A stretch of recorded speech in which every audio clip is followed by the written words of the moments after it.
The silence was almost tangible. I sat alone in the lounge of my friend's house, where time seemed to have come to a standstill. The ticking of the clock on the wall echoed softly, its rhythm a reminder of the moments passing by, and the faint rustle of leaves outside the window filled the air. It felt as if everything around me held a hidden story, and I was merely a quiet observer in the middle of it all. My mind was swirling with tangled thoughts. A strange unease stirred within me, but I couldn't quite put my finger on why. Suddenly, a faint sound broke the stillness, a subtle rustling from the other side of the room. It was the sound of movement, perhaps from the very person I couldn't stop thinking about, my friend's brother. As he appeared from the other room, my heart seemed to skip a beat. He moved casually, as if everything was perfectly normal, but his presence filled the room with an inexplicable magnetism. His gaze lingered on mine for a brief moment before he smiled. It was a simple smile, yet to me, it felt like it held an entire universe. We exchanged a few polite words, the kind of small talk that felt ordinary on the surface. But beneath my composed exterior, something much more complex was unfolding. I couldn't fully understand my emotions, and the uncertainty only added to my inner turmoil. As the night deepened, the quiet in the room seemed to amplify the unspoken tension between us. My heart raced, and I tried to steady myself. That night, something happened that would change everything. Was it the moment I feared, or was it the one I had secretly longed for? The question echoed within me, and I knew the answer wouldn't come easily. The next morning, sunlight streamed through the windows, casting warm patterns across the floor. I found myself seated at the kitchen table, a steaming cup of coffee in my hands. My friend was busy rummaging through the fridge, muttering about breakfast options. His brother, however, was leaning casually against the counter, his presence quietly commanding the room. Over time, I had grown familiar with their family dynamic. My friend, always the extroverted chatterbox, loved being the center of attention, while his brother, Aaron, was quieter, more reserved. Yet, it was this reserved demeanor that intrigued me. There was something about the way Aaron observed the world. Calm, deliberate, and always with a subtle smile that seemed to suggest he knew more than he let on. Our interactions had always been polite, even friendly, but never more than that. Until recently. The shift was gradual, almost imperceptible at first. It began with small things, Aaron offering to make me coffee, or sitting next to me on the couch during movie nights. His questions about my life felt unusually thoughtful, as though he genuinely cared about the answers. "Do you ever miss home?" he had asked one evening, his voice soft yet resonant. I paused, startled by the unexpected depth of the question. "Sometimes," I admitted. "But I like it here. It's peaceful." Aaron nodded, his gaze fixed on the distant horizon visible through the window. "Peaceful can be grounding," he said, almost to himself. These moments of connection, subtle yet meaningful, became more frequent. We started sharing late-night conversations, often when my friend had already gone to bed. Aaron would wander into the room, a book in hand, and settle into the armchair across from me.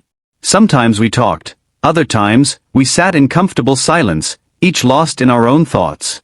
It wasn't just the conversations. It was the way he noticed the little things, how I took my coffee, the songs I hummed absent-mindedly, or the way I preferred to sit by the window when I read. These details, insignificant to most, seemed to matter to him. And the more he noticed, the more I felt seen in a way I hadn't experienced before. One evening, my friend invited a group over for a small get-together. The house buzzed with laughter and music, and I found myself mingling, trying to keep up with the energy. But amidst the crowd, my eyes sought Aaron. He was leaning against the wall, watching the scene with a quiet smile.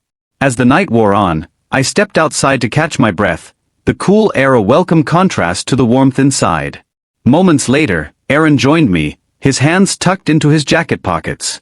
"Too loud for you?" he asked, his tone teasing but kind. "Just needed a break," I replied, smiling. We stood there in silence, the night wrapping around us like a blanket. And then, without warning, he said, "You don't have to stay here for them, you know. You can do your own thing." It was a simple statement, but it carried a weight I couldn't ignore. His words weren't just about the party, they felt like an acknowledgement of something deeper, something unspoken between us. As days turned into weeks, our bond grew stronger. The shared glances, the inside jokes, and the lingering touches all hinted at a connection that neither of us dared to name. I found myself looking forward to our interactions, my heart leaping at the sound of his voice or the sight of his smile. Yet, there was an undercurrent of tension, an unspoken question that loomed between us. Was this friendship, or was it something more? And if it was more, what did that mean for us? For me? For him? These questions kept me awake at night, their answers tantalizingly out of reach. The shift in our relationship was like a slow burn. Subtle, almost imperceptible at first, but steadily intensifying. It began in the quiet spaces between our conversations, in the way Aaron would linger a little longer than necessary after a joke or a shared story. He wasn't the kind of person to draw attention to himself, yet his presence had a way of commanding mine. It was during one of those casual moments that I noticed something different. We were sitting on the porch, sipping coffee on a lazy Sunday morning. The sunlight filtered through the trees, casting dappled shadows on the ground. Aaron was recounting a funny memory about their family trips, his voice warm and animated. But then, mid-sentence, his tone softened, and his gaze shifted toward me. "I don't think I've laughed this much in years," he said, his eyes catching mine for a beat too long. It wasn't the words that struck me, it was the way he said them, the unspoken weight behind them. There was a vulnerability in his voice, a quiet sincerity that lingered in the air. I felt my heart skip, a sensation that was as unexpected as it was undeniable. After that, everything seemed to shift, as though an invisible line had been drawn between us, marking the boundary between what we were and what we might become. Conversations that were once easy and light now carried an undercurrent of tension. Every glance, every accidental touch, felt charged with a new kind of energy.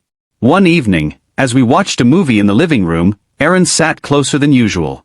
It wasn't overt, he didn't drape an arm around me or lean in too much, but I could feel the warmth of his presence, the subtle way his knee brushed against mine. My focus on the screen wavered, and I became acutely aware of how close we were. "Is something wrong with the movie?" he asked, his voice low, almost teasing. "No," I replied quickly, trying to sound nonchalant. "Just distracted, I guess." "Distracted by what?" he pressed, his tone light but his gaze serious. I hesitated, caught between honesty and self-preservation. "Nothing," I said finally, forcing a smile. "Just tired."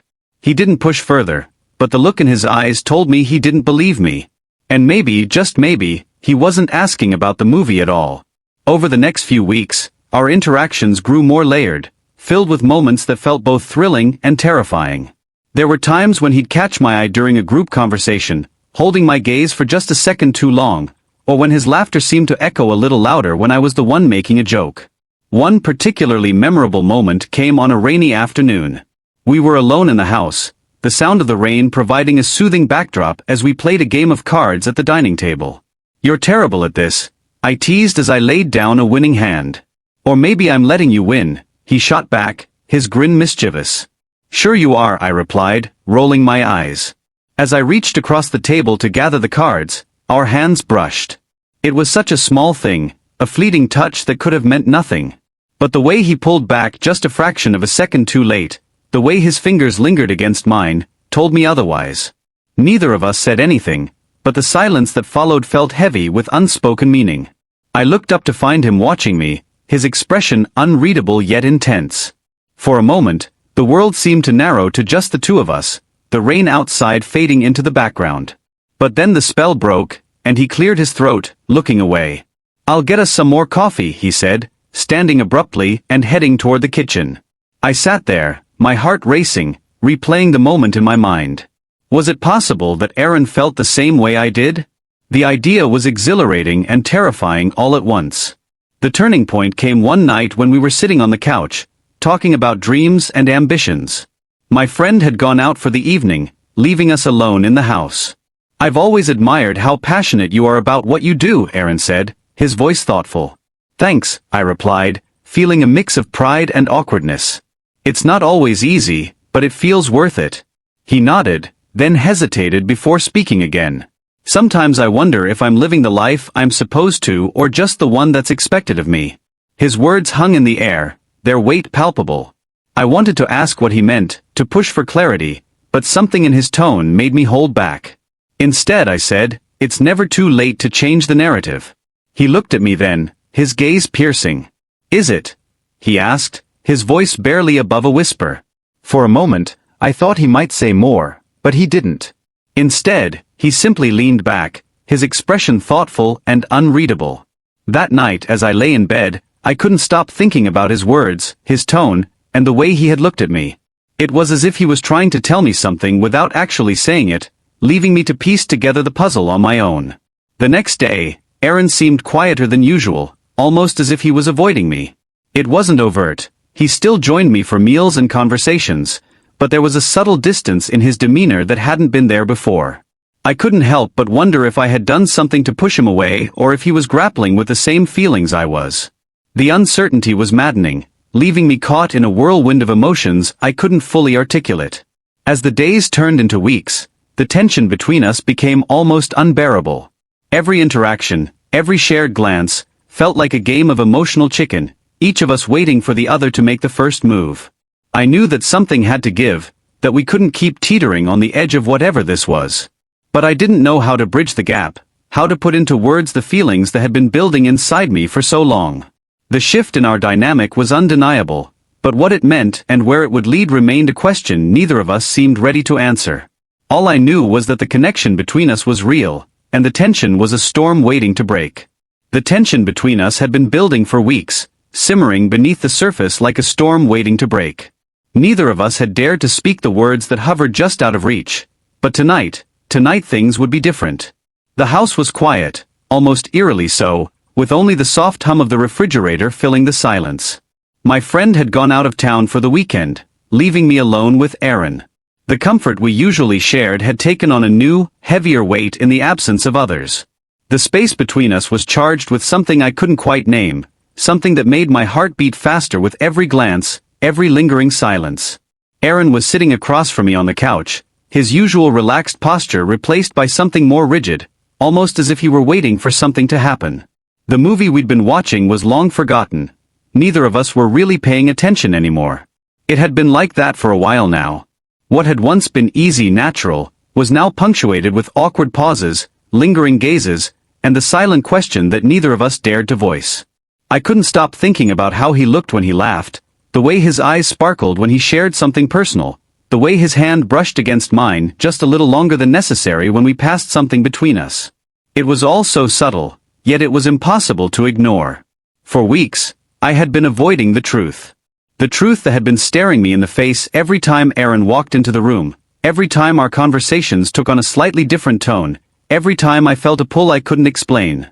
I had tried to brush it off as nothing, as some fleeting feeling that would fade if I ignored it long enough. But it wasn't fading. It was growing stronger, more insistent. And now, as I sat there with Aaron, I couldn't pretend anymore. We were in the middle of some half-hearted conversation about work when Aaron suddenly fell silent. He looked at me, his eyes dark and intense, the kind of look that felt like he could see straight through me. It was in that moment, that stillness, that I knew something was about to happen. His hand rested on the arm of the couch, just inches from mine, and the space between us seemed to pulse with energy. I swallowed hard, my mouth dry, as I tried to hold his gaze. This wasn't how I had imagined it. I had expected a slow build-up, maybe a few more awkward moments, a few more days of pretending before we finally addressed it. But no. The storm was here, and it wasn't waiting any longer. "I need to say something," Aaron said suddenly, his voice low, almost too calm. His eyes didn't leave mine, and for a moment, I thought I might lose my nerve. Something I should have said a while ago. My stomach dropped. The words hung heavy in the air between us, and I felt my breath catch in my throat. The tension that had been building for weeks reached its breaking point, and there was no turning back now.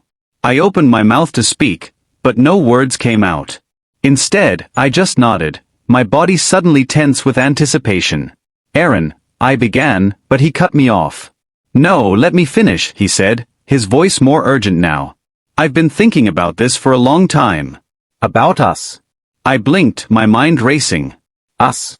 I repeated, the word feeling foreign on my tongue. He nodded, his hand curling into a fist against the couch. "Yeah, us." His voice softened. "Look, I don't know when it happened, but I can't deny it anymore. I've been feeling something. Every time I see you, every time we talk, it's like something inside me shifts. And I can't pretend it's nothing anymore. I need to know if you feel the same way. My heart was pounding in my chest now, and every breath seemed to get caught in my throat. The world around us seemed to freeze, the noise of the city outside muffled by the intensity of the moment. I wanted to say something, anything, but the words stuck in my throat. The truth was, I had been feeling it too. For weeks, I had tried to ignore it, tried to convince myself it was just a passing infatuation. But now, with Aaron's words hanging in the air, there was no denying it. I was in love with him. But I couldn't say that. Not yet. Not like this. I started, but I didn't know how to finish. How could I put this into words? How could I explain to him the chaos in my mind, the confusion, the fear of ruining everything between us? Aaron didn't give up. He reached out, his fingers brushing mine, sending a jolt of electricity through my body. I just need to know if you feel it too, he said again, his voice softer now, almost pleading. I don't want to make things weird. But I can't keep pretending. I can't keep ignoring this. I took a deep breath, my chest tight with the weight of what I was about to say. I do, I whispered, my voice barely audible. I felt it too. There it was. The truth was out in the open, hanging between us like a fragile thread. I could see the relief wash over his face, his shoulders sagging as if a weight had been lifted. His hand moved to cover mine, his fingers interlacing with mine in a way that felt more intimate than anything we'd shared before. You feel the same way? He asked, his voice filled with hope. I do, I repeated, this time with more conviction. I was just scared. Scared of what this would mean, scared of what it would do to our friendship.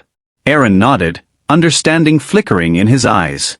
I get it, he said softly. I've been scared too. But I don't want to hide anymore. I don't want to pretend I don't care about you. I can't. I took another deep breath, my heart still racing, but this time with anticipation rather than fear. Then what do we do now? I asked, my voice trembling just slightly. He smiled, a soft, almost shy smile that made my chest tighten with emotion. We figure it out, he said simply. We take it one step at a time, and we see where it goes. Together. And just like that, the weight of the world seemed to lift. The fear, the uncertainty, the tension, it all melted away in that moment of honesty.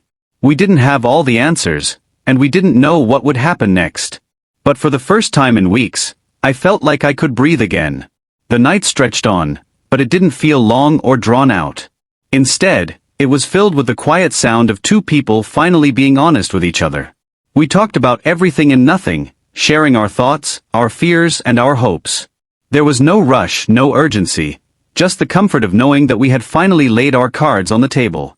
As the hours passed, we grew more relaxed, more natural. There was no tension between us anymore, no unspoken question hanging in the air. It was just us, two people figuring things out, one step at a time. By the time we found ourselves standing at the doorway, the first light of dawn beginning to filter in through the windows, I knew that this was only the beginning. There was so much left to figure out, so many questions still to be answered. But there was also a sense of possibility in the air, a sense that everything that had come before had led us to this point. And as we stood there, hands still intertwined, I realized something. It wasn't about having all the answers. It wasn't about knowing exactly what would happen next. It was about this moment, this truth, this connection that had been hidden for so long. And for the first time in a long time, I felt like everything was going to be okay. The tension had finally broken, but the road ahead was still uncertain. As Aaron and I stood there, having just revealed the truth that had lingered between us for so long, there was a strange sense of calm. The weight of the unspoken had lifted, but the future still loomed in the distance, shrouded in uncertainty. We had crossed a line, but where that line led was anyone's guess. We spent the rest of the night talking, or rather sharing. The words that had once been trapped in our throats now flowed freely. We spoke of everything and nothing, unraveling the layers of our relationship, trying to make sense of what had just happened. The idea of what we were becoming, what we had always been, was no longer clouded by doubt or fear. But it wasn't enough to erase the uncertainty that still lingered in the corners of my mind. It was clear to both of us that we were in uncharted territory. We had stepped beyond the comfortable space we had once shared, where everything was easy and defined, into something far more complicated. And while the revelation had brought a sense of relief, it had also sparked 1,000 new questions. What did this mean for our friendship? What did it mean for the future? Would we be able to handle whatever came next, or would this new dynamic tear us apart? The quiet morning stretched out before us, the first rays of sunlight creeping through the curtains. I felt a sense of peace, but it was a fragile kind of peace. It was the kind of peace that existed only in the afterglow of something big, something transformative, but not yet fully understood. And as I stood there with Aaron, I realized that we didn't have to have all the answers right away. We didn't have to know exactly what the future held. What mattered was that we had taken the first step. We had been honest with each other, and that honesty had opened up a new chapter in our lives, one that was filled with endless possibilities. But still, the questions remained. The doubts lingered. It was impossible to ignore the fact that we were both venturing into unfamiliar territory. We had been friends for so long, and now, we were trying to build something more. Could our friendship survive this new reality? Could we find a way to balance the love and affection we had discovered with the memories of who we had been before? Aaron's eyes were soft as he looked at me, and I could see the same uncertainty reflected in his gaze. He wasn't offering any definitive answers either. He wasn't promising that everything would be perfect, or even that it would be easy. What he was offering was something more simple, more genuine, the possibility of figuring it out together. There was no script for this. No clear path. Just the two of us, trying to navigate the unknown. I don't know what's going to happen, he said, his voice gentle but steady. I don't know if we'll get it right, or if we'll stumble along the way. But I know that I want to try. I want to see where this goes with you. His words were everything I had been longing to hear, and yet they didn't erase the uncertainty that clung to my thoughts. It was the honesty, the willingness to face whatever came next together, that made it possible to feel hopeful, even without all the answers. I want that too, I replied softly, my heart swelling with a mixture of hope and fear. I want to try, even if I don't know where it will lead. We stood in silence for a moment, the world outside moving on as if nothing had changed. But everything had changed. We had crossed a line, and we could never go back to what we had before. Our relationship, whatever it would become, would never be the same. And yet, in that moment, that uncertainty was comforting. It was a reminder that we were taking this step together, without knowing exactly where we would end up, but trusting that we were strong enough to face whatever came next. There was no dramatic conclusion to this story, no grand gesture to seal the deal. There was no perfect answer to the questions that still lingered in the air between us. What there was, though, was the shared understanding that we were in this together. And that was enough. As the morning wore on, the light growing brighter, we fell into a comfortable silence. There were no more words to say, no more questions to ask. For the first time in a long time, it felt like we didn't need to rush. We didn't need to figure it all out right away. What mattered was that we had taken the first step. And with that, everything else could unfold in its own time. We didn't know what the future held. We didn't know if we would find a way to balance our friendship with this new, deeper connection. We didn't know if we would stumble along the way or if we would find a smooth path ahead. But we were willing to try. And sometimes, that willingness is enough to carry you through the unknown.